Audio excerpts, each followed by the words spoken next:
Buenas tardes a todos, ¿cómo andan? Le damos la bienvenida al cuarto encuentro en Dale que va. Antes de presentar a nuestra invitada del día de hoy, queremos agradecerles a todos por la buena onda que hemos recibido en esta previa. Hoy estamos grabando esto ya muy cerquita de salir, así que bueno, estamos ahí como entusiasmados. La persona que vamos a presentar hoy, la entrevistada que vamos a tener hoy, se llama Florencia Saniquian. Ella es para, tengo que arrancar de vuelta. Son las 2 de la tarde.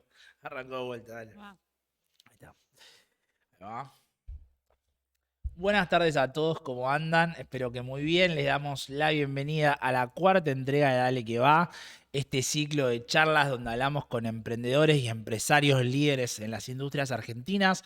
Hemos pasado por distintas industrias a lo largo de las entrevistas anteriores: capital humano, educación, super aplicaciones y tecnología. Hoy le toca el turno al mundo del comercio exterior. Eh, un tema, una industria que está muy en debate en la Argentina, donde se charla un montón. Y hoy vamos a hablar con una de las grandes referentes que tiene esta industria, que es Florencia Saniquian. Ella es licenciada de Comercio Internacional, es magíster en Políticas Públicas y un montón de cosas más que ahora vamos a charlar. Pero sobre todo es una gran líder, una gran amiga y una gran persona. Así que sin más preámbulos vamos a empezar a presentarla. Buenas tardes, Flor, ¿cómo va todo? Hola Cami, buenas tardes. Qué lindo estar acá. Bueno, muchas gracias por aceptar la invitación. Vamos a hablar de un montón de cosas. Nada, justo en una... Estás en una industria caliente en estos momentos, así que vamos a tener como muchas cosas para charlar. Contame primero, son las 6 de la tarde, casi 7, venís de la oficina. ¿Cómo es ese ser el día de un aseo de una empresa? Arranquemos de otra manera. Porque digo, muchas veces romantizamos los lugares o no sé, digo, ¿viste? ¿Qué es ser gerente general de una empresa? Bueno, es a las 7 de la tarde terminar y seguramente de las 6 de la mañana el teléfono explotado. ¿Cómo es ser el día del CEO de una empresa? Bueno, a ver, primero está muy bien. O sea, a mí me gusta, es una posición que hace 5 años ya desempeño y sobre todo en una pyme en Argentina es mega desafiante. Estamos en un país que es lindísimo, pero que bueno, tiene un montón de desafíos y en donde todo el tiempo nos tenemos que estar reinventando, que es un poco lo que también nos reconocen después en el exterior, ¿no? Esa capacidad Claro. que tenemos de adaptarnos y ser flexibles y encontrar nuevos horizontes. Los días van cambiando, depende de lo que tengas. Hay días que tal vez tenés varias reuniones, porque te tenés que reunir con clientes o ver cosas con el equipo, o ir a buscar nuevos clientes. Hay otros días que son más tranquilos y estás más tipo de trabajo full time o en la oficina o en tu casa resolviendo cosas o viendo Ok. proyectos de esos que son más transversales. Hay otros días que están incendiados porque, bueno, no sé, en nuestro caso hacemos comercio exterior, problemas en la aduana, Claro. una carga que no llegó a tiempo, lo que sea, y tenés que estar un poco atendiendo esas urgencias. Pero sobre todo creo que tenés que estar lidiando constantemente con la coyuntura, o sea, no solo por el país en el que estamos, sino por la industria en la que estamos, que es una industria que todos los días uno se levanta a la mañana, ve el boletín oficial y capaz salió una nueva norma, una nueva resolución, y todo lo que hacías de una manera hasta ahora lo tenés que empezar a hacer distinto. Ah, Entonces, tenés que ser muy claro. versátil y tener esa capacidad de adaptación y de flexibilidad que se requiere para poder conducir una empresa en esta industria. Bueno, ahora vamos a profundizar un poco. Me gusta eso de la versatilidad, ¿no? Porque, digo, estás en una industria donde un cambio, una decisión gubernamental, tal vez cambia tu industria por completo o cambia un gobierno y tenés que redefinir toda la estructura de la empresa. ¿Cómo es liderar en estos tiempos tal vez en Argentina de incertidumbre, digamos? ¿Qué sentís que es eh, lo primero que te sale, lo primero que se te viene a la cabeza? Porque digo, eso, capaz que hay industrias que puede cambiar algo, pero se vuelve relativamente monótono o relativamente similar. Ahora, en el caso tuyo, todo puede cambiar de un día para el otro, hasta a tiro de un decreto. Digo, ¿cómo es liderar con algo así? Mira, yo siempre esto lo hablo con mi esposo, que él también tiene una empresa y lidera, y nos dimos cuenta o aprendimos que la clave, así como te dije que es ser versátil y flexible y dinámico y demás, Mm, también es mantenerte fiel a tus principios y valores. Yo creo que esa es la gran diferencia entre las empresas que perduran en Argentina y las empresas que tal vez no. Y cuando hablo de principios y valores no hablo solamente de cosas intangibles, de ser buenas personas, ni nada mm, de eso. Me refiero a qué tipo de empresa querés ser, o sea, para qué qué estás, por qué haces lo que haces, qué valor le querés dar a tus empleados, a tus colaboradores, qué servicio le querés dar a tus clientes. Cuando vos te mantenés fiel a eso, es mucho más probable que todo lo demás lo haga funcionar. Ok, Ahora, está cuando vos bueno. decís, no, mira, en este contexto, si hacemos tal cosita, vamos a ganar mucho más, y después, ahí es cuando las cosas empiezan a flaquear y es cuando no puedes mantener tal esa estabilidad a lo largo del tiempo. Obviamente que hay momentos en donde está para arriesgarse más, ir para adelante, y otros momentos donde tenés que estar más quieto, expectante, manteniendo lo que tenés y garantizando que eso se pueda sostener en el tiempo. Pero creo que es un mix de eso, de ser versátil, flexible, de ser innovador, de crecer, pero también de entender que siempre te tenés que guiar por los principios y los valores y los que le dieron origen, digamos, un poco a la empresa y a la estructura que tenés hoy en día. Claro, está bueno. O sea, que más allá de la incertidumbre puntual que vos, tenés que afrontar o que el management de la empresa tiene que afrontar, en esos momentos donde más que nunca te aferrás a cómo sos, digamos, para qué tenés eso, ¿no? Al propósito de la empresa. Digamos, que no una coyuntura simplemente te lleve a empeorar tus prácticas o poner a tus empleados en tensión o poner en conflicto tus contratos. Eso está bueno, pues me parece que, bueno, eso también le debe dar mucha certidumbre a todo lo que rodea una empresa, ¿no? Cuando te plantás de ese lugar. Exacto, sí, nosotros en la empresa tenemos clientes de más de 30 años y Sí. eso tiene que ver con esto, con tener esta visión, digamos, a largo plazo. Y yo te lo ejemplificaría, usaría esta metáfora. Es como, digamos, una autopista por la que vos vas andando, que esa es tu visión, los valores, para qué estás, por qué estás, tu propósito, y que cada tanto esa autopista se rompe y la están arreglando y mientras la arreglan se abre un caminito por el costado para seguir avanzando. Bueno, esos caminitos existen y esas cosas que te digo que a veces hay que arriesgarse más, innovar, cambiar, pasa, pero nunca tenés que perder de vista, digamos, ese camino central que es el que elegiste para construir la empresa y hacia dónde queremos ir. De una. Bueno, está bueno y me parece que como mensaje está copado, ¿no? Como que está bueno aprender que el camino es largo y que es un proceso y que el desafío está enamorarse de eso, ¿no? Como no siempre estar esperando el momento justo para no sé, ganarle 2 cuadras a alguien. Ujú. Flor, vamos un poco del principio. Vos estudiaste, recién charlábamos que eras licenciada en Comercio Internacional. ¿Por qué estudiaste eso? ¿Te gustó de siempre? ¿Fue como, no sé, si sabías que había laburo ahí? ¿Cómo fue que estudiaste eso?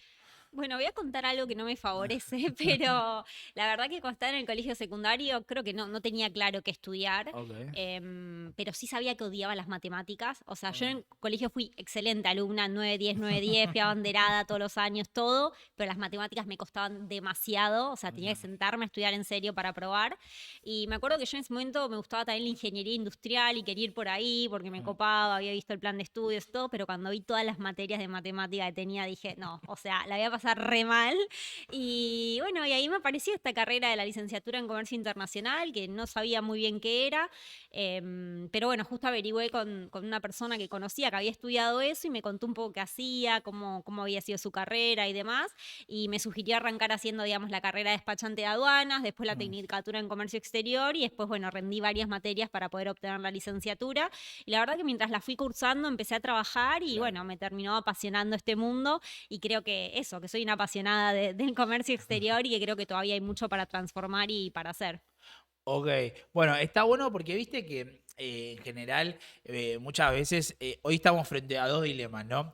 Hay un segmento muy grande de los chicos más chicos que nos ven, que siempre que nos mandan un mensaje o nos contactan por redes sociales, la pregunta es si está bueno estudiar. Es como que todos te plantean como que la facultad o no sirve o que es un espacio, viste, como que no les aporta mucho.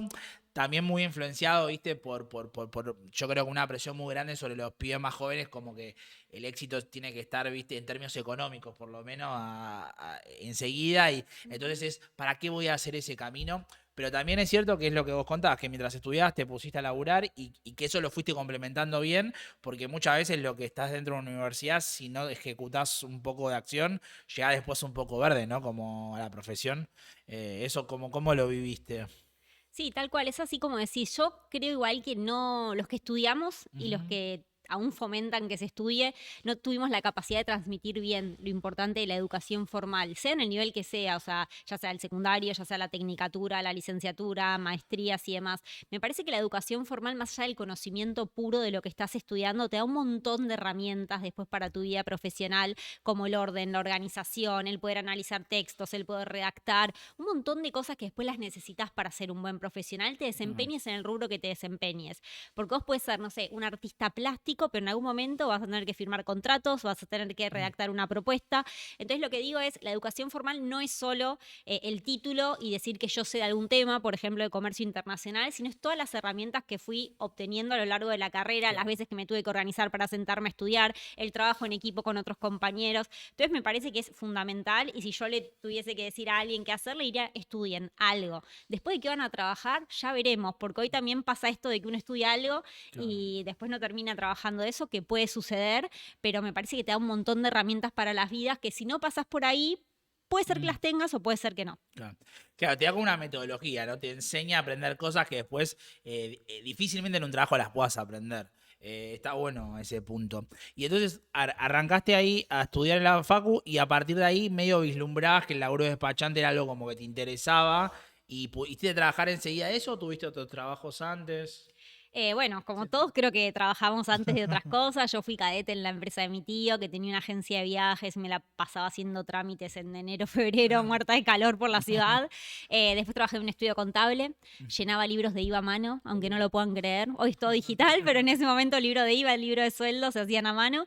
Y después ahí agarré mi primer trabajo como despachante de aduanas, en una empresa chiquitita, éramos 3 personas, y ahí un poco, bueno, a la fuerza, viste que cuando son pocos y hay mucho para hacer, se va aprendiendo a medida que se hace. Así que ahí aprendí muchísimo y en 2011 tuve la posibilidad de entrar a CIF, que es la empresa donde estoy ahora. Y bueno, ahí arrancó mi camino hasta la gerencia general. Wow. Bueno, vamos a hablar un poco. También está bueno esta idea de cómo uno tiene que ir dando pasos, ¿no? Me parece que eso está copado y también está buenísimo que lo cuentes porque hay muchas de las personas que nos ven que eh, en esta idea que digo que siempre tenemos que tratar por lo menos de combatir, de que el éxito tiene que llegar sin hacer un camino, sin vivir experiencia. Digo, seguramente al día de hoy que tal vez estás manejando un grupo grande y cada decisión tuya impacta en la vida de muchas familias, te debes acordar de cosas de ese primer laburo, de ese libro llenabas a mano, que decía, che, no sé, esta cagada que me mandé en su momento me enseñó para siempre o me marcó para siempre en esto, ¿no? Como siempre valorar ese espacio de aprendizaje, que aunque sea chiquito, ¿no? ¿Cómo lo Sí, ves? ni hablar. Y también el que crea que va a empezar en un trabajo y tener un puesto resarpado y empezar a ganar un montón de plata y no sé qué, no funciona así. O sea, puede ser que a alguien le pase, no digo que no, pero en general Claro. uno empieza haciendo cositas. Por ejemplo, yo en CIF empecé organizando los trámites de las motos, del cadete, armando una planilla, viendo que no se repitan los lugares a donde iban, tratando de coordinar todo eso para hacerlo mejor. Y a partir de eso empecé a tener nuevas ideas y empecé a proponerlas y empecé a cambiar otras cosas. Y todo el tiempo fue pensar y proponer, cambiar, transformar. Y bueno, ese camino, yo hace 13 años ya estoy en la empresa, 5 como gerente general, o sea, ese camino me hizo pasar por un montón de lados, después estuve a cargo de un cliente importante, después a cargo del equipo de operaciones, o sea, fui construyendo ese camino, que no es un camino fácil, o sea, la realidad es esa. Es muy raro que alguien venga y te agarre la mano y te diga, bueno, empezaste hoy, no sé, me gustó cómo estás peinado, te llevo a que seas gerente general, sino que uno lo tiene que ir construyendo y, y entender que, bueno, no es fácil, pero que se puede. O sea, hay que ponerle mucha voluntad, determinación, responsabilidad, sobre todo cuando uno lidera, que yo considero que el líder está al servicio de los otros. O sea, yo en mi posición hoy estoy al servicio de todo el equipo de colaboradores, estoy al servicio de mis clientes, estoy al servicio de los accionistas. Entonces, cuando uno está en una posición así, tiene que entender que, bueno, es un trabajo diario de ir construyendo ladrillito a ladrillito ese lugar y que realmente después, cuando te lo terminan reconociendo, sea por todo el trabajo que hiciste a lo largo de los años y no solo porque tenés un título o ganás X sueldo. Claro. Bueno, está bueno, Flor, eso, porque, a ver, en este camino que hiciste hasta hoy, tal vez liderar la empresa, eso, contaste que pasaste por varias áreas, que hacías propuestas. ¿Cómo surgió como tal vez esa vocación de ir creciendo? Porque digo, tuviste como un ecosistema para donde vos podías llevar ideas, llevar propuestas, charlarlo, o en ese sentido era más complicado. Porque, a ver, déjame decirlo a mí, sos líder en un ambiente de mayoría de varones y una industria muy tradicional que si bien está dando sus primeros pasos en la innovación, capaz que va más lento que en otras industrias. ¿Cómo fue ese proceso de decir, che, bueno, pienso que esto se podría hacer mejor o cómo a una propuesta, viste, a un superior mío, a ver si me puede escuchar? ¿Sabes qué? Escuché hace poco en un podcast que una chica que trabaja en TikTok, que es abogada, comentaba que el mejor consejo que le dio a su jefe es: vos pedime siempre la posibilidad de escucharte, porque muchas veces tenés algo para decirme y yo no lo sé o no lo supongo. Digo, ¿cómo fue ese proceso tuyo de que de a poco te dieran como ese lugar donde vos podías llevar estas ideas? Yo soy una persona inquieta en cuanto a progresar y a mejorar, eso no voy a decir que no es así que un poco me salía natural esto de ver una oportunidad de mejora y tener la necesidad de ir a decirle a alguien, che, cambiemos esto porque vamos a estar mejor si hacemos tal cosa. Pero la verdad, tuve mucha suerte de que los 3 dueños de la empresa, que son 3 hombres, siempre estuvieron muy abiertos de escucharme a mí y a todos, y Ok. toda oportunidad de mejora que se les propuso, siempre estuvieron abiertos a implementarla y ver cómo funcionaba. De hecho, el primer año que entré, casi a fin de año, ya me dieron firma, digamos, me pusieron como apoderada para la aduana y de ahí, bueno, empecé a construir este camino de confianza, de saber que es un ida y vuelta, que esto es también algo que siempre le digo al equipo. Esto es como un contrato invisible que firmamos, en donde, mirá, yo lo voy a dar todo y vos lo vas a dar todo. Y mientras eso se respete, los dos vamos a crecer. Cuando alguna de las dos partes rompe ese contrato, bueno, las circunstancias cambian y los términos cambian. Entonces creo que fue un poco eso, de yo darlo todo, proponer, pensar todo el tiempo cómo podíamos ser mejores y del lado de ellos escuchar, estar abiertos a los cambios y darme la libertad, digamos, para escribir sobre un libro en blanco y construir, digamos, una nueva forma de hacer negocios y una nueva etapa para la empresa. Claro. Y cuando llegaste ya como a una posición más de liderazgo o donde empezaban a pasar estas cosas, digo, de tu decisión dependen un montón de familias, depende un negocio entero. eh, ¿Cómo fue ese momento, no sé, cuando llegaste, pero además cuando llegaste, digo, ¿tenías claro 100% lo que tenías que hacer o dijiste, bueno, mira, desde este lugar que ahora lidero, voy a armarlo, organizarlo de esta manera, voy a darlo? Porque calculo que cuando todos llegamos al lugar de liderazgo le queremos dar nuestra impronta. El tema es que hay una parte de la impronta de liderazgo y otra parte de, bueno, estoy en el lugar que tengo que tomar decisiones y a veces hay que decidir cosas que son incómodas o no son tan fáciles. ¿Cómo fue ese proceso de cuando eso te sentaste en la silla, digamos, cómo empezaste? Ay, mira, me decís y me agarran escalofríos. Bueno, fue difícil, pero creo que yo aprendí haciendo mucho. Ya yo tenía ideas de las cosas que teníamos que cambiar. No sé, por ejemplo, en Mm, las pymes suele pasar mucho de que toda la parte administrativa, la parte de la guita, no está claro. prolija, ordenada, no hay reportes, no hay indicadores para saber, che, cómo nos estuvo yendo, hacia dónde vamos. Entonces, ese era uno de los temas que, por ejemplo, yo sabía que teníamos que corregir y profesionalizar. Necesitábamos tener números, necesitábamos saber cómo nos iba para poder tomar decisiones sobre qué hacer.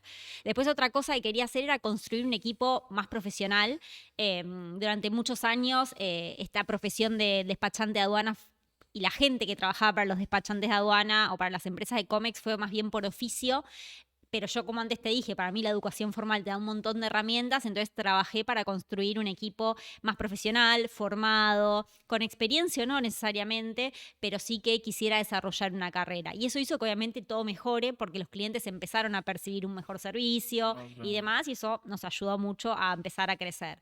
Y después decisiones difíciles todo el tiempo, algunas en donde vos te metés ahí y decís, bueno, esto hay que Mm. cambiarlo, tengo que decir algo y me la banco, incluso estar, no sé, 5 días sin dormir, y otras que inesperadas, no sé, la pandemia, por Eso te iba a ejemplo, fue preguntar. mega inesperada y vos estabas encerrado en tu casa y tenías que decir sobre 1 millón de temas sin saber qué iba a pasar al día siguiente, o también cuando tenés algo que te surge y bueno, lo tenés que resolver, y Claro. la decisión es tuya y sos vos, y tenés que analizar todos los marcos, digamos, el marco del impacto que puede causar en el equipo, en los clientes, en la empresa en general, en su estructura, el impacto económico que pueda tener. O sea, Claro. son muchas decisiones que tenés que ir viendo, pero bueno, creo que la clave también está para tomar decisiones en rodearse de buenos profesionales. Por ejemplo, yo tengo bueno, mi contador de confianza, mi abogado laboral de confianza, mi abogado comercial de confianza, mi abogado aduanero de confianza, tengo gente digamos, de gestión de talento de confianza. Entonces, vos vas teniendo tus proveedores, tu equipo Claro. de confianza, que es el que te ayuda después a validar esas decisiones que vos estás tomando.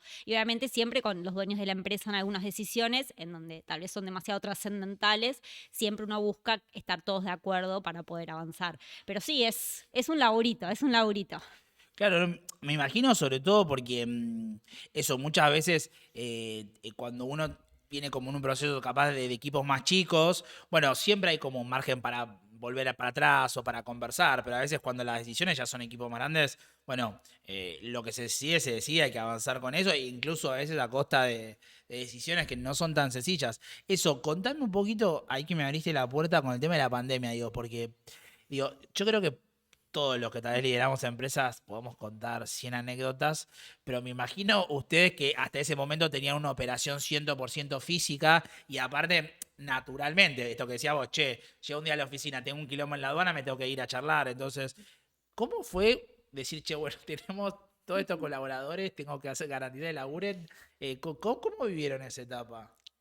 Te juro que no sé, o sea, wow, me acuerdo y siento que fue hace un montón, pero en ese momento creo que lo que tuvimos claro siempre, y por eso antes te hablé de los principios y valores, era que lo fundamental era darle tranquilidad a nuestro equipo de trabajo, porque Mm, sabíamos que detrás de cada persona que trabaja con nosotros hay familias, hay chicos, hay un montón de gente, digamos, dependiendo de las decisiones que nosotros podamos tomar. Entonces lo primero que hicimos fue reunir a todos y fue decirles, miren, no sabemos lo que está pasando, no sabemos lo que va a pasar, les queremos dar tranquilidad, que todos van a tener sus trabajos asegurados y que vamos a estar tratando de hacer lo mejor para que esto, digamos, se termine cuanto antes y podamos volver a trabajar con la mayor normalidad posible. Después fue comunicarnos con nuestros clientes, contarles la situación, porque aduana en ese momento decía, bueno, se opera, no se opera, solo pueden claro. operar los que sean, no sé, productos farmacéuticos, alimentos y demás, para ver qué hacíamos con un montón de carga que obviamente en la dinámica natural había llegado al puerto, estaba esperando, la puedo sacar, no la puedo sacar, cómo impacta todo eso. Y después fue encontrar un mecanismo, o sea, creo que las 2 primeras semanas no fuimos a la oficina, pero después ya cuando salieron el tema de los permisos especiales y Claro, demás, que ustedes eran una nosotros de las industrias éramos una, estratégicas. sí, éramos industria estratégica, ahí organizamos una metodología de trabajo que eran equipos de guardia que rotaban cada 15 días. La idea de que roten cada 15 días es que 15 días se queden en su casa, digamos, haciendo cuarentena por si se Claro. habían infectado o algo esos 15 días que iban a la oficina y así garantizar que siempre pueda haber alguien trabajando. Obviamente también hubo muchísima buena predisposición del equipo, que los que vivían cerca eran los primeros que se ofrecían para ir, y si alguno estaba con miedo o alguna situación, también se lo entendió y no se le obligó a nadie. Entonces, punto uno, el equipo de trabajo, que esté bien, que esté tranquilo. Así todos los tuvimos que llamar uno por uno, digamos, mediante Zoom y decirles, mirá, este sueldo lo podemos pagar, el sueldo que viene no sé, porque la No, realidad era esa, de obvio. repente los ingresos pasaron a cero, pero sí decirles que no está en nuestra intención ni reducir el equipo ni nada. Y después, bueno, ir teniendo metodología, ser prolijos, dar las instrucciones claras a todos. Y de esa manera fuimos enganchando esa rueda que empezó a girar y fue funcionando. Y la verdad nosotros tuvimos bastante libertad para movernos y para trabajar. Pero bueno, obviamente varios meses la mayoría de nuestros clientes no trabajaron, sobre todo industrias que no eran esenciales. Y entonces era como que, bueno, se hacía lo que había que hacer, se vivía con lo que se podía, pero siempre bajando claridad y dando tranquilidad. Esa era como la premisa más importante que teníamos. De una. Claro, claro, sí, porque aparte en eso ahí es donde se ven los grandes liderazgos, ¿no? Si generas situaciones de psicosis colectiva o si generas situaciones de contención para poder paliar el momento hasta que se acomoden.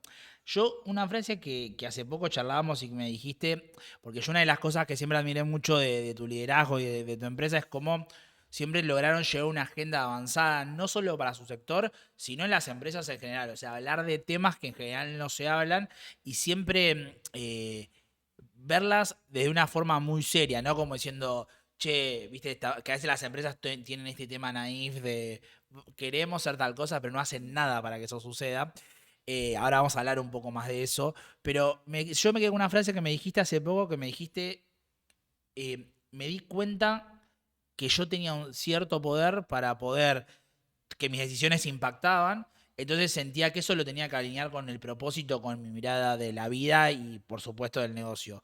¿Cómo, ¿Cómo opera un poco eso en tu cabeza a la hora? Porque digo, se habla mucho del propósito, pero el tema es cómo se materializa eso, ¿no? ¿Qué es el propósito de verdad? Ujú. Sí, el propósito es por qué hacemos algo, ¿no? Y después ver el para qué y después cómo lo hacemos. Em, esa frase que vos decís, que sí, esto estuvimos charlando y te conté, fue un poco un flash, ¿no? Porque cuando empecé a ser gerente general y me di cuenta que de repente esto tenía el poder de decidir y que mis decisiones, digamos, generaban impacto en un montón de gente, ahí dije, bueno, ¿qué voy a hacer con este poder? O sea, ¿por qué tengo este poder? ¿Para qué quiero este poder? ¿Y cómo puedo hacer algo positivo con este poder? Y entonces ahí empezamos a repensar la empresa y nos empezamos a dar cuenta que queríamos que la empresa sea una fuerza de cambio, eh, tanto para nuestro equipo como para toda la sociedad. Y ahí nos metimos de a poquito en esto que se llama triple impacto, Ujú. que son empresas que quieren hacer impacto positivo en lo económico, en lo social y en lo medioambiental. Y también descubrimos el mundo de las empresas B, que de hecho somos la primera Mm. empresa certificada en la industria del comercio exterior y eso nos llena de orgullo. Pero bueno, era eso. Listo, tengo este poder, ¿qué voy a hacer con eso? Y ahí es donde empecé este camino de transformación y un poco alinear mi propósito personal también con el propósito de la empresa y de alinearlo con el propósito de la gente que trabajaba con nosotros. Algo que yo también trato de marcar mucho es que el talento y sobre todo el talento joven hoy quiere trabajar en lugares que lo representen, que tenga sus mismos principios, sus mismos valores, sus mismos propósitos, que ya no es como antes que voy a trabajar porque tengo que vivir y solo necesito cobrar un sueldo y bueno, si la empresa está bien, mal, no me importa tanto. Entonces me parece que ahí también estaba la clave un poco de la perdurabilidad y la supervivencia de la empresa. Así que un poco fui por ese camino a alinear estos propósitos y la verdad que nos está resultando muy, muy bien. Claro, porque ahí tenés después el otro desafío. También me pasaba hace poco, escuchaba un podcast que decía, bueno, está buenísimo tener la misión, la visión, pero la única posibilidad de retener el talento, de invitar nuevo talento es cuando vos se lo contás, cuando las personas definitivamente se comprometen, digamos, con lo que estás haciendo y sienten que hay un camino. Sobre todo porque ahora eso está pasando mucho, ¿no? A la hora de buscar gente nueva que se suma a la empresa, capaz que las generaciones más que son un poco más chicos de nosotros ya tienen una concepción del trabajo totalmente diferente. Entonces, si van a trabajar para vos, empiezan a aparecer al revés, ¿no? Vos tenés que convencerlos a ellos que vengan a trabajar y tal vez no tanto al revés. ¿Vos sentiste que pudieron trasladar todo ese proceso a su equipo de laburo, a los nuevos talentos? ¿Cómo es ese proceso de poder bajarle a un equipo? Es decir, que un equipo te diga, che, ok, listo. Pasamos de que nuestro laburo sea de 9 a 5 a estar alineados con lo que tenemos que hacer y que eso haga mover la empresa. ¿Cómo hicieron todo ese proceso? Al principio, como todo, es hacerlo. O Sí. sea, chicos, vamos a tener una capacitación sobre tal tema, la empresa está yendo para allá, les quiero contar esto, vamos viendo tal cosa. O sea, machacar un poco con este lineamiento Ujú. y después cuando empiezan a entender lo que es, empiezan a ver lo que es que se van sumando. Y de repente Claro, pasas al otro lado en donde la gente te viene a hacer propuestas de lo que quieren hacer. claro. Yo tengo un ejemplo que está buenísimo, que en 2019 la situación económica del país estaba bastante mal a fin de año. Igual esto, no sé cuándo, cuándo lo diga, pero bueno, en ese momento nosotros sentíamos que estaba mal, estaba medio mal.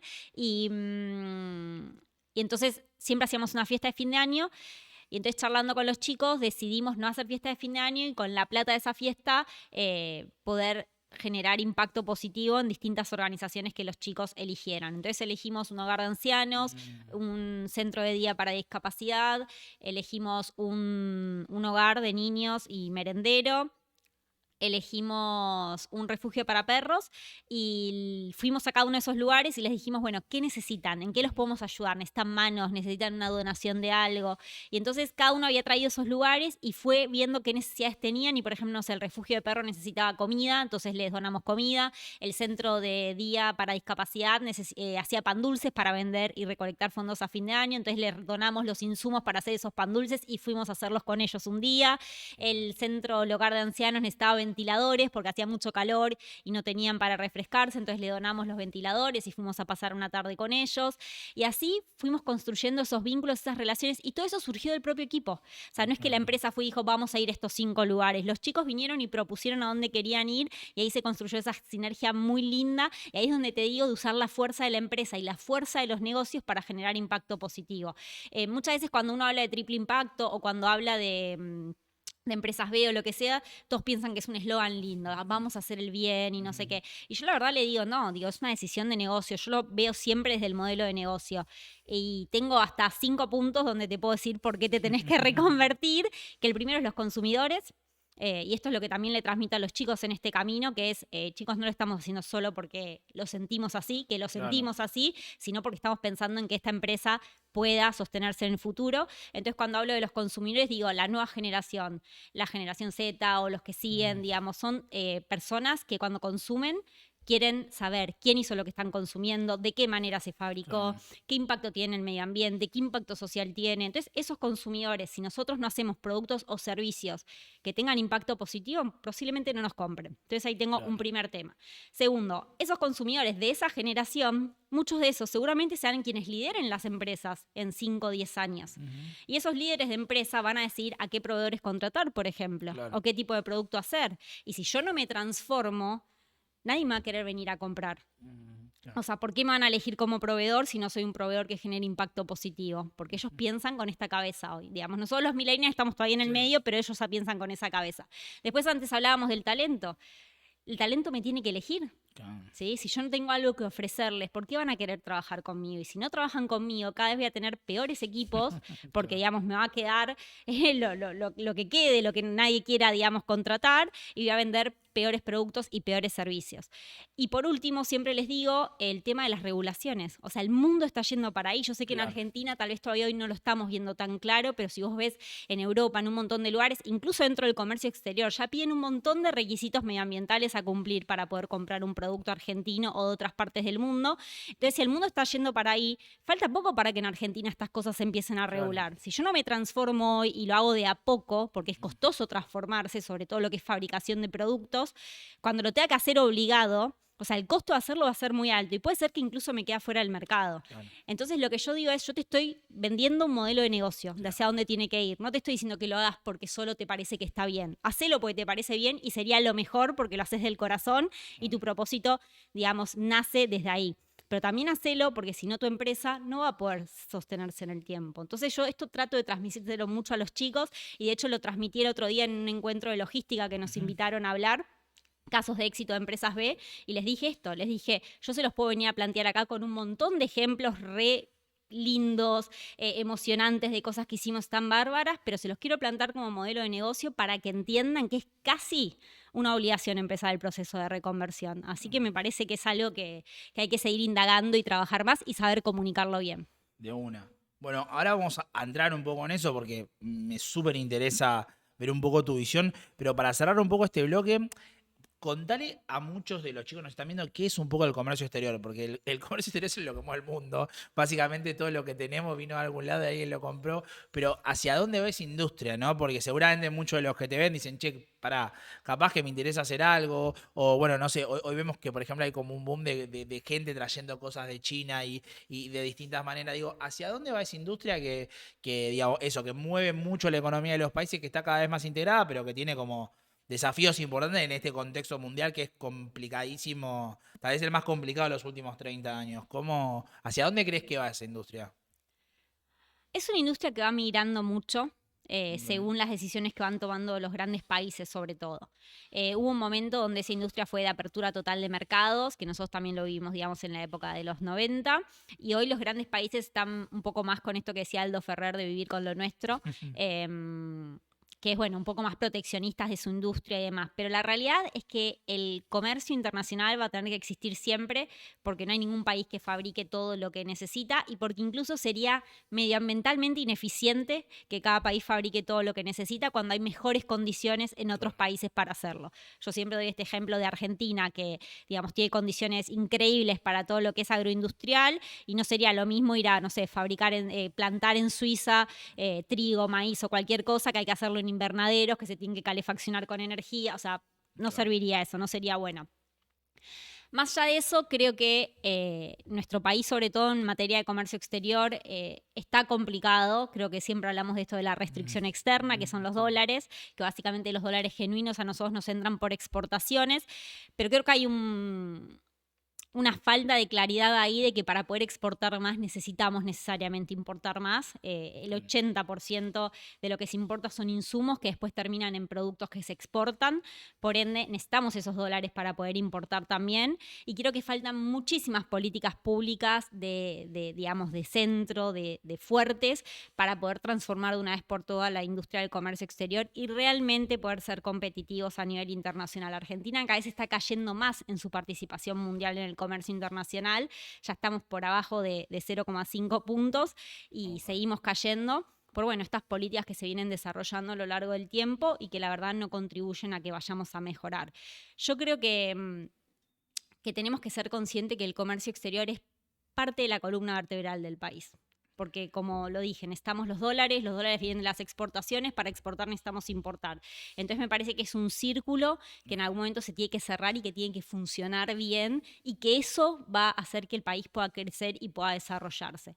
Así que yo, como dije, soy una apasionada de esto y siempre abierta a ayudar, a pensar, a construir esas políticas. De hecho, por eso hice la maestría en políticas públicas de comercio exterior que se necesitan para realmente volver a ser competitivos y volver a tener un rol importante en lo que es comercio internacional en el mundo.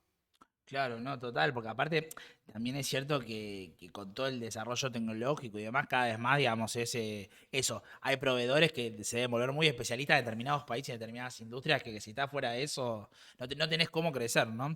A ver, aprovechando un poco eso y viniendo de la mano, Flor, pasemos un poco a hablar de esto del triple impacto, esto que vos decías, ¿no? Capaz que yo una de las cosas que veo es que hoy por hoy en el mundo de los negocios se agarran eslóganes y se empiezan a reproducir a una gran velocidad porque las redes facilitan eso, pero después atrás de eso hay poca data en general, ¿eh? Pasan casi todos los rubros. Ustedes son una empresa de triple impacto, o por lo menos lo plantean así desde el día uno, pero tal vez si querés vayamos un cachito antes, ¿qué es el triple impacto? ¿En qué consiste? ¿Qué aristas contiene? Bueno, el triple impacto se conoce como generar impacto positivo en lo económico, medioambiental y en lo social.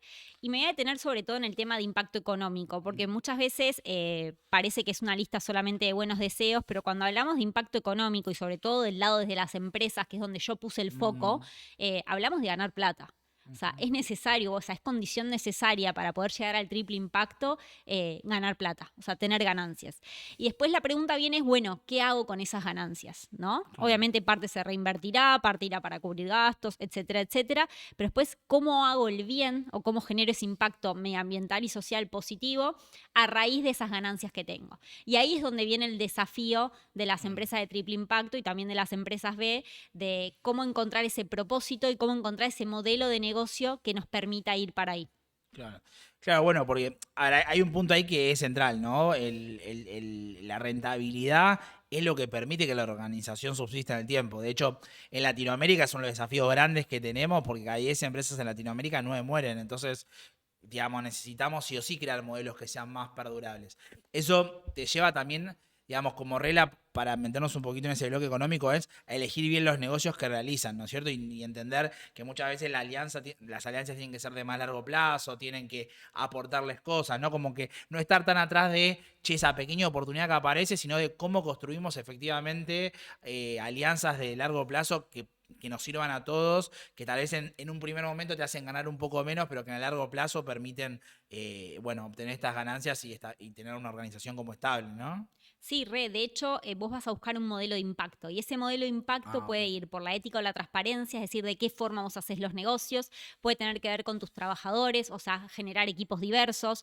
El modelo de impacto puede tener que ver con tus clientes, es decir, si vos a tus clientes les resolvés algo que genera un impacto positivo, podés, digamos, ir por el modelo de negocio de impacto de clientes, podés también ir por el modelo de impacto de proveedores. Eso quiere decir si vos te esforzás para construir una cadena de valor que venga, por ejemplo, de proveedores en cuyo, no sé, los emprendimientos sean de mujeres o sean de personas que han estado constantemente en situación de vulnerabilidad o de personas que tienen barreras constantes al empleo. Entonces me parece que también es repensar el modelo de la empresa desde estos modelos de impacto, que en general en los negocios uno no lo piensa, uno piensa en los indicadores económicos y algunas empresas buscan los indicadores en talento, no sé, la tasa tasa de rotación de los Mm, empleados, la no sé qué. Pero la verdad que cuando vos ves solo eso, estás teniendo una imagen muy parcializada de la empresa y del poder que tiene tu empresa y del impacto que puede generar. Y cuando hablo de impacto positivo, no estoy hablando, como ya dije antes, solo de hacer el bien, sino que ese impacto positivo genera ganancias también. mm, Porque vos cuando sos una empresa que tenés altos estándares de gobernanza, cuando sos una empresa que tiene modelo de impacto y demás, también tus productos, tus servicios, los podés cobrar más caros. claro. También podés elegir con qué clientes trabajar y con qué no. Por ejemplo, ahora hay un poco una revolución porque los estándares de B-Lab, que es la empresa que certifica a las empresas B, determinaron que no van a poder certificar a aquellas empresas que tengan clientes de algunas industrias. Por Ah, ejemplo, la industria de los juegos de azar, la industria, no sé, de armas, industrias de los plásticos de un solo uso. Entonces eso te hace pensar también tu modelo de claro. negocio y te hace pensar con quiénes trabajas y con quiénes no. Así que me parece muy interesante para analizar. Creo que hay pocos especialistas en estos temas y Ah, sobre todo hay pocos especialistas que hayan trabajado dirigiendo empresas, ah, porque muchas veces viene un consultor y te dice, no, tenemos que ir por acá, hacemos esto, y vos le decís, pero espera, yo para hacer esto tengo que, no sé, tal cosa, como que no tienen esa expertise del día a día, digamos, de una empresa y sobre todo de una empresa pyme. Entonces me parece que es un mundo que todavía se tiene que seguir desarrollando, pero que es el futuro hoy. Yo lo llamaría así, porque uno dice, bueno, ese es el futuro y demás, sí, pero no es el futuro de 5 años. O sea, es el futuro que tenemos que empezar a construir hoy, como te dije, para que nuestras empresas puedan ser perdurables en el tiempo. claro. También aparte desmitificar esta idea de que si yo naturalmente estoy produciendo algo que es un poco más caro, hay mercados y empresas que están dispuestos a pagarlo, digamos. No, no es que solamente todo ese valor queda en un título, sino que efectivamente encarece los productos, pero los encarece justamente con un objetivo noble. Que me parece que naturalmente tenemos que ir hacia mercados donde también, porque si hablabas hace un ratito de que los consumidores empiezan a elegir mucho más que con qué tipo de empresas se vinculan o qué tipo, pues si el propósito de esa empresa está alineado con lo que ellos proponen. Bueno, entre empresas sucede lo mismo, ¿no? Cada vez más las empresas empiezan a preguntar otras credenciales, no es como los deals tan Total. así carniceros, sino es, che, ¿para qué están? ¿Qué es lo que hacen ustedes? ¿Cómo se manejan? ¿No? ¿Vos sentís Mira, que te pasa eso cuando... primero te voy a decir que todo lo que te estoy diciendo no es lo que le parece a Flor, sino que está tipo estudiado. De hecho, McKinsey sacó un reporte en donde dice que el 78% de los consumidores está dispuesto a pagar más por comprar un producto que sea de triple impacto. Y después respecto a las empresas que hoy nos están contratando, por ejemplo, nosotros como proveedores, y que esto va a seguir siendo así, ya en los contratos, o sea, vienen políticas de altos estándares de gobernanza, donde te piden que tengas certificaciones, donde te evalúan en tu impacto medioambiental y social, donde garantizan, digamos, que tus colaboradores estén todos en buenas condiciones de trabajo, que no tengas empleo negro, que no tengas, bueno, niños, empleos, o sea, un montón de estándares que antes era, nos sentamos a negociar qué servicio te voy a vender, vos qué servicio me vas a comprar, cuánto me vas a pagar y se terminó. Claro. Ahora hay un montón de adiciones y otras cosas que a mí me parece genial, que entiendo que para otros puede ser un poco más complicado porque tal vez no están preparados todavía para que el mundo de los negocios vaya para ahí, pero digo, ya es un hecho. En Argentina todavía está recién llegando, pero si Claro. vos ves en otros países del mundo ya es un hecho y ya está sucediendo. Claro. Bueno, a ver, ahí me das el pie para hablar un poco de lo que es Sistema B, contarnos un poco de qué se trata, porque es algo que ya en el mundo de los negocios está instalado, pero también vemos como países ya en otro, no sé, se me ocurre España, ya es como la regla, muchas empresas están certificadas, pero si querés vamos un poquito atrás, contame de qué se trata el Sistema B y cómo fue un poco el proceso de ustedes, porque yo soy honesto, yo lo conocí cuando trabajando juntos, pero a partir de ahí, que eso fue hace unos años, hoy vos escuchás que todas las empresas lo tienen dentro de su menú de opciones, ¿no? Con distintas prioridades, pero como un camino hacia seguir. ¿Cómo fue el proceso? ¿Qué sistema ve? ¿Cómo lo vieron ustedes? Sistema B es una organización que la crearon empresarios y empresarias que Ujú, entendían los negocios de otra forma y no solo con el único objetivo de ganar plata y que entendían que no había, digamos, un movimiento que represente eso. Así que ellos crearon Sistema B. Y después crearon lo que es la certificación para empresas B, que ellos marcan todo el tiempo, que buscan que, aparte de que las empresas sean las mejores del mundo, digo, uno quiere que su empresa sea la mejor en lo que hace siempre, pero también quieren que sean las mejores empresas para el mundo. claro. Entonces ahí, con ese cambio de discurso, digamos, y de perspectiva, es que lanzaron algo que se llama la evaluación de impacto B, que es una evaluación larguísima clarísima, que tiene estos modelos de impacto que te fui comentando, y en donde uno se mide y ve en qué situación está su empresa. O sea, no solo mide lo económico, sino que mide todo el resto de su impacto social, medioambiental, en clientes, en proveedores y demás. Y en base a esa encuesta, uno, digamos, para certificar tiene que llegar a los 80 puntos. Y una vez que certifica, tiene que estar en un proceso de mejora continua para poder recertificarse, que eso es algo que también a mí me parece genial, porque no es que vos en 3 años, que es el proceso de recertificación, o 2 años, seguís teniendo tus 80 puntos, te vuelven a certificar. Te exigen que mejores y que crezcas en ese puntaje. Entonces tienes que estar todo el tiempo moviéndote. Es un movimiento que no es tan conocido ahora en Argentina, si bien ya hay 200 empresas B certificadas en Argentina de un montón de rubros, pero creo que es algo que da el puntapié para entender que las empresas pueden ser fuerza de cambio y pueden ser motor de cambio de la forma en que hacemos negocios hoy en día. Y en el caso de CIF, cómo empezamos es bastante gracioso porque estábamos almorzando un día, habíamos pedido un agua y de repente veo que en la botellita de agua había una B. Y nada, yo soy curiosa con las etiquetas, no sé por qué siempre las leo. Entonces agarré la etiqueta y decía empresa B certificada. Dije, ¿qué es esto? Obviamente fui al que todo lo sabe, a Google, le pregunté. Y ahí llegué al mundo de las empresas B y a descubrir qué era. Empezamos a hacer nuestra evaluación, vimos cómo estábamos y eso nos fue dando lineamientos de cómo seguir el camino para ir mejorando. Y terminamos certificando con casi 87 puntos. El proceso es bastante intenso, o sea, después de que haces la evaluación, la mandás, te hacen primero una auditoría y después te hacen, digamos, otra auditoría que es en vivo, en donde te piden que le muestres todos los comprobantes de lo que decís que haces, donde te auditan tus balances y un montón de cosas, y recién ahí te dan la certificación. Y vos para poder certificar, digamos, tenés que cumplir con un montón de políticas. Y nada, la verdad que es algo que lo logramos. Cuando lo logramos, fue en pandemia, en 2021 certificamos. Y fue una alegría enorme. Y de ahí empezar a comunicarle a todos nuestros clientes y a todos nuestros grupos de interés que habíamos hecho esto, porque nadie lo conocía. Y después de eso nos dimos cuenta que en la industria todo el mundo empezó a mirar y a decir qué es esto y hacia dónde vamos. Y bueno, como te dije, la otra vez participamos del panel este de logística, que fue un flash, había más de, no sé, 1000 personas escuchando y todos estaban súper interesados en lo que teníamos para contar. Claro, porque a ver, hay un punto re interesante en ese proceso que vos tenés que cambiar el estatuto también. No es solamente una declaración de valor, de decir, che, bueno, a partir de ahora me comprometo. Tenés que efectivamente hacer esos cambios que implican no solo, bueno, decisiones corporativas, sino también, bueno, inversión, ¿no? Porque eso, desde abogados, escribanos, certificaciones más ambientales. Nada, qué desafío, ¿no? Porque entiendo que hay una parte que tiene que ver con lo ambiental, que es algo en lo que ustedes igual siempre laburaron un poco, ¿no? No sé si me querés contar un poco ese tema, digamos, cómo, porque viste que uno dice, bueno, ¿cómo trabaja una empresa que hace conocer lo ambiental, ¿no? En un montón de cosas. Ustedes, ¿cómo llevan adelante un poco ese principio? Que entiendo que parte muy de los valores de los dueños y tuyo como líder, digamos, un compromiso grande con eso, pero ¿cómo fue ese primer punto que lo bajaron en la empresa que después lo empalmaron con Sistema B? Nosotros empezamos primero por lo ambiental, que tal vez es el lugar más fácil por donde entrar el triple impacto. Empezamos con separación de residuos y capacitarnos sobre cómo separaban los residuos, para qué, que era importante. Después fabricamos botellas de amor.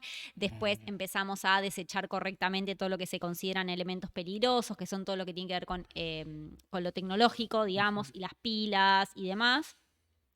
Y mucho de capacitarnos, digamos, jugando, que era también una buena forma que encontramos. En eso nos salíamos mucho con Eco House, que es una asociación civil muy conocida, que bueno, uno de los fundadores es Maxi Mazzocco, que la verdad es un crack. Y ellos nos ayudaron mucho en ese camino. Ellos tenían una certificación que se llamaba Oficinas Conscientes, y entonces empezamos por ahí. Ellos te dan como unos lineamientos que había que cumplir para tener la certificación bronce, después la plata, después la oro, después la diamante, y ahí arrancamos nuestro camino. Durante ese proceso no conocíamos lo que era Sistema B ni las empresas B, así que mucho se centró en lo medioambiental. Teníamos plantas, construimos un jardín vertical sustentable, los chicos se llevaban esas políticas a sus casas y las digamos, las multiplicaban, que eso también está buenísimo, porque vos puedes hacer algo en la oficina, pero si queda ahí es como que está medio corto. Ahora, cuando te enterás que cada una de las 30 personas que trabajan con vos se lo llevan a su casa, que se lo cuentan a sus parientes, a sus amigos, eso se va multiplicando, bueno, ahí digamos que el impacto pasa a ser difícil de medir porque es mucho más grande de lo que vos podés medir dentro de la oficina. Después trabajamos en todo lo que tiene que ver con medir nuestra huella de carbono. No sabíamos lo que era nuestra huella de carbono, que digamos son todas las emisiones de gases de efecto invernadero que la empresa por funcionar genera. Y ahí incluimos, bueno, la nafta de los autos, incluimos toda la electricidad que usamos para las computadoras, para las impresoras y demás, todos los traslados de cada uno de los colaboradores desde su casa hacia la oficina y la vuelta, como que son muchas variables en donde te deja ver en qué situación estás. Una vez que tenés esa situación, haces un plan de acción para reducirla. Bueno, ¿qué puedo mejorar? Por ejemplo, en nuestro caso, cambiar de PCs de escritorio a notebooks mejoraba muchísimo el consumo eléctrico. Cambiar las lámparas de bajo consumo a LED mejoraba mucho el consumo eléctrico. Poner pautas para el manejo de los vehículos automóviles a cierta velocidad, tener las llantas de tal manera y demás, reducía muchísimo el consumo de nafta. Entonces empezamos a aplicar todo eso. Y lo que ya no se puede reducir, lo compensás. ¿Qué es compensar? Es, bueno, hacer una acción que, digamos, rescate dióxido de carbono de la atmósfera y con eso compensás lo que vos generaste. En nuestro caso, lo que hacemos es preservar la biodiversidad en un proyecto que se llama Corredor de los Cedros, que está en la provincia de Jujuy, a través de una empresa, digamos, que se dedica a cuidarlo, preservarlo, ver que no se dañe, que no se tale y demás. Y ese es un poco el camino, digamos, completo y que lo vamos repitiendo todos los años para medir y ver en qué situación estamos con nuestra huella de carbono actualmente. Ya estamos medidos hasta 2022, ahora nos queda, digamos, aplicar el plan de acción y la compensación de ese año, y cuando termine este año vamos a medir 2023. Así que somos carbono neutral y eso está muy bueno.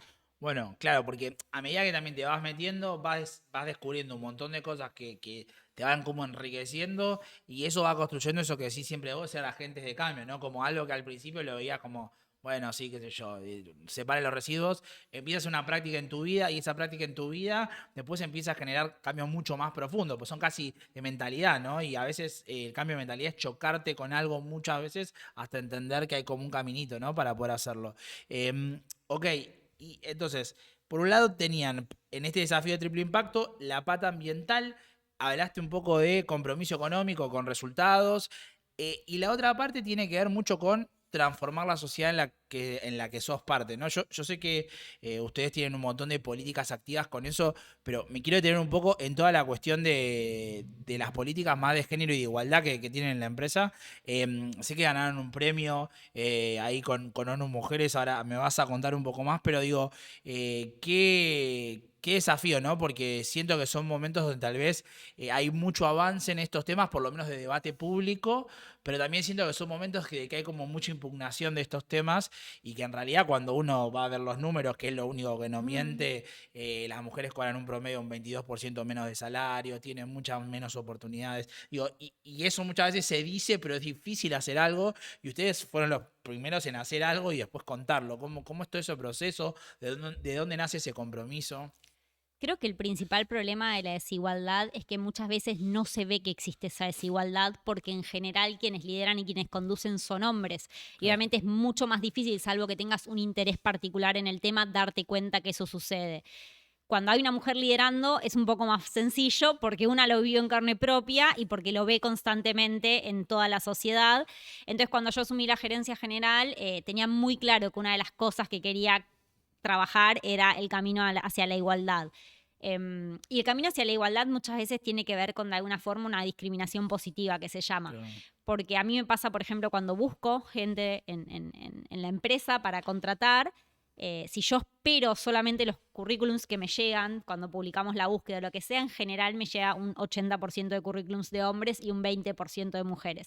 Entonces, por ejemplo, una de las políticas que hicimos en este plan de acción, que ahora te cuento del premio ONU Mujeres, es que todas las ternas que me pasen desde el área de recursos humanos para entrevistar a mí o a cualquier otro gerente o gerenta de la empresa tienen que incluir mujeres. Entonces, muchas veces me pasa que una búsqueda que tendría que resolverse en, no sé, 30 días, tardo 6 meses en hacerla, porque para ciertas posiciones no llegan currículums de mujeres. Y yo digo, ¿cómo puede ser? No puede ser que no haya mujeres preparadas con requisitos que son, no te quiero decir básicos, pero para una posición de gerencia tampoco es que uno pide un MBA en Harvard ni nada por el estilo. Y muchas veces pienso, y lo sé, que las mujeres hay 5 requisitos, no cumplen uno y no se presentan. Y los hombres se presentan igual. Pero eso, muchas veces, si el que lidera no sabe qué pasa, Claro. seguiría diciendo, bueno, no, las mujeres no se quieren postular para este puesto o no debe haber mujeres capacitadas. Entonces, uno tiene que empezar a aplicar políticas que vayan transformando eso. Y nosotros para eso armamos este plan de acción por la igualdad de género, que recibió un premio de ONU Mujeres en la categoría Pymes, porque realmente queríamos cambiar la forma en que se hacían las cosas, incluso en una empresa donde nunca fue, digamos, ni discriminatoria, ni machista, ni nada por el estilo. De hecho, siempre hubo un montón de mujeres trabajando, pero en donde había que empezar a modificar algunos parámetros de cómo se contrataba, de cómo se asignaban los puestos gerenciales y demás. Por ejemplo, una política que yo apliqué, y por eso digo que es una especie de discriminación, pero la tomo como positiva, es que todas las gerencias de la empresa estén ocupadas por mujeres. Okay. Creo que eso le daba una visión que de otra forma era difícil de tener. Después todo esto de la política de búsquedas, después la licencia por paternidad, por ejemplo, es uno de los temas en donde más trabajamos. Hace menos de un año uno de los colaboradores fue padre y le ofrecimos una licencia de 3 meses, en donde era en etapas. El primer mes una licencia completa con goce de sueldo, el segundo mes era también con goce de sueldo, trabajando desde la casa solo 4 horas, y el tercer mes era volver a trabajar, digamos, el horario full time, pero también desde la casa. O sea, garantizar que durante 3 meses ese padre pueda estar en la casa, digamos, con su bebé. Así que creo que ese tipo de políticas son las que ayudan a la igualdad, y también muchas políticas que tienen que ver con el soft landing, por ejemplo, que cuando una madre acaba de parir o se tomó su licencia de 3 meses o lo que sea, que después el reingreso a la oficina y el reingreso al ambiente de trabajo sea tranquilo, en las horas que puede, como necesita, ser flexibles en eso. O sea, yo no fui madre todavía, pero el que fue te puede decir que es una revolución en todos los sentidos, y sobre todo para las mujeres una revolución hormonal, una revolución en muchas más cosas. Entonces me parece que ser empáticos de ese lugar y entender es fundamental. También otra cosa que hacemos muchísimo es que acompañamos a todos nuestros colaboradores para que acompañen a sus hijos en los momentos trascendentales, un acto del colegio, una reunión de padres, el cumpleaños. O sea, queremos que estén con sus hijos. Y esa es una forma de también incentivar que no sean solo las mujeres las que vayan a las reuniones de padres o solo las que se hagan cargo de los niños cuando están enfermos. Entonces me parece que las empresas se puede transformar mucho y que realmente el costo de hacerlo no es alto. O sea, hay mucho de convicción y mucho de vocación de hacerlo, y el costo es realmente ínfimo.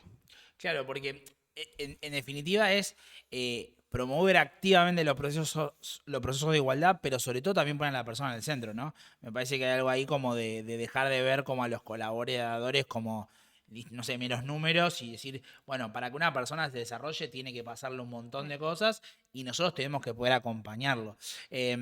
A ver, eso está bueno porque me parece que una de las cosas que muchas veces hablamos es que estamos como en un momento de cambio fuerte en los liderazgos, sobre todo de las pymes en Argentina, porque está irrumpiendo muy fuerte la tecnología, a una velocidad tal vez como no ha habido en otros momentos. Entonces empiezan a florecer los nuevos liderazgos millennials, ¿no? Gerentes o líderes que entre 30 y 40 años empiezan a tomar la posta rápidamente, porque a pesar de ser muy jóvenes, tienen ya mucha experiencia en los negocios, toman decisiones de forma más rápida, entienden mucho más quién es el plantel que lideran. Entonces, al liderar el plantel, digo, se hacen como más cercanos de esas necesidades. En tu caso, bueno, fuiste re pionera, re joven, arrancando el liderazgo de una empresa grande. ¿Cómo fue ese proceso de liderar, tal vez siendo mucho más joven que tal vez tus colaboradores? O no sé, cómo conversar con accionistas que tal vez tienen 20, 30 años en un rubro, y decirle, che, no, mira, esto que estás diciendo está mal, vamos a hacer esto. ¿Cómo es ese proceso? Difícil. Difícil al punto de que nada, muchas veces te vas a llorar al baño incluso, porque sentís que no podés, sentís que tal vez esto realmente no es para vos, pero creo que es un poco esto de transformar todavía la visión que hay sobre los jóvenes estando a cargo y sobre los jóvenes liderando. Tenemos en la cabeza, cuando yo te hablo de un CEO, cuando te hablo, en general tenemos en la cabeza gente de 60 años que ya tuvo mucha experiencia, hizo muchas cosas y pasó por un millón de crisis que te pueden contar. Y la verdad que sí, obviamente puede haber de esos, pero también puede haber jóvenes. De hecho, hay un montón de casos de jóvenes, digamos, under 30, que también son mega exitosos y que lideran empresas y demás. Creo que los millennials tenemos una característica que está buena, que estamos justo en el medio entre la generación anterior de líderes y la nueva generación de líderes que es esta que te digo, que es mucho más tal vez flexible, en donde valoran otras cosas y demás. Nosotros estamos justo en el medio y tenemos un poco de las dos. Tenemos como esa estructura y ese método que se necesita y esa visión clara de negocios hacia dónde queremos ir, pero también tenemos esa flexibilidad de las nuevas generaciones, de entender lo que el nuevo talento necesita, lo que los nuevos clientes necesitan, de entender lo fundamental de la tecnología. Entonces es un mix que es mega interesante y que hoy la verdad cierra en las empresas tener ese tipo de líderes. Hay que ver cómo nos vamos reconvirtiendo, porque cada vez todo va mucho más rápido.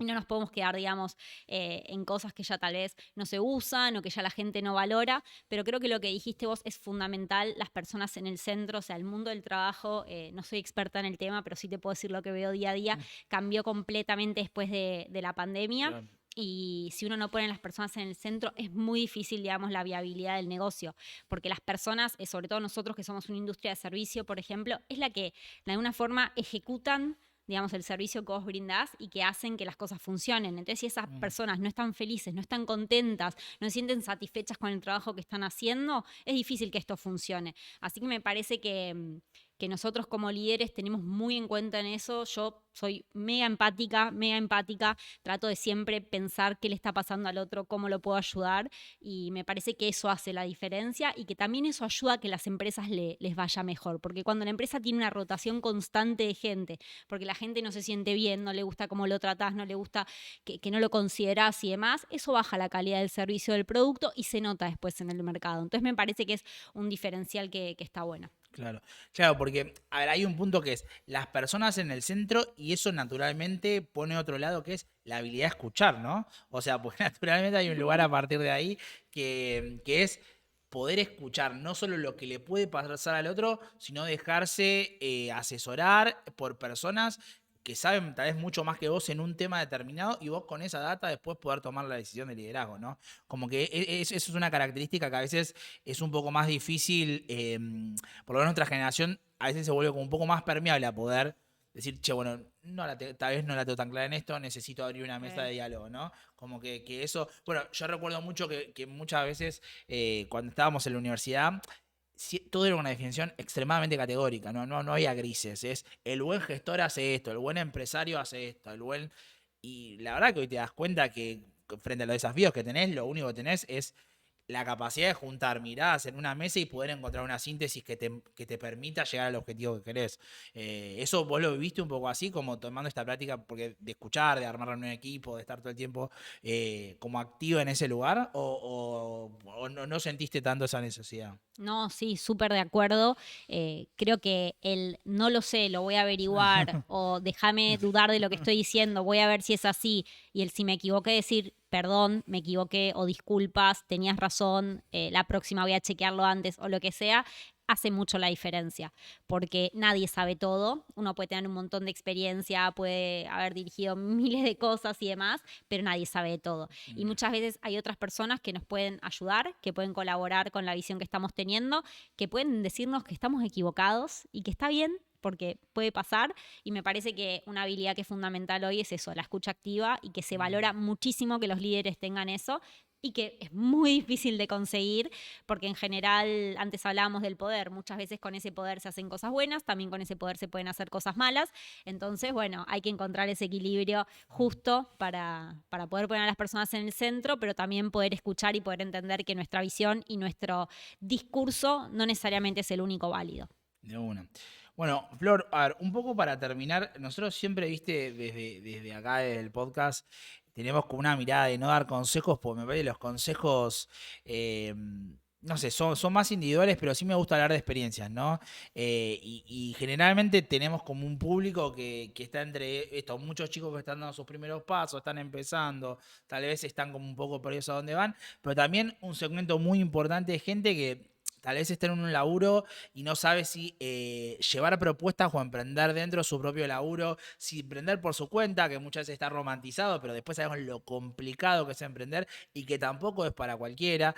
Digo, en esta carrera, en esta experiencia que tenés, ¿qué le puedes dejar como mensaje, ¿no? Digo, a lo largo de esta horita te fueron conociendo mucho más, pero bueno, nada, alguna experiencia o algún mensaje que sientas que está bueno para quien nos está viendo lo pueda escuchar y pueda llevárselo para pensar.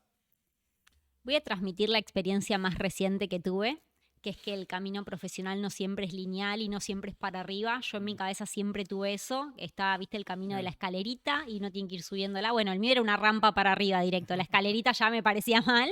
Y este año, después de mucho trabajo, me di cuenta que lo primero es entender cuál es el sentido del éxito para uno. ¿Qué es éxito para vos?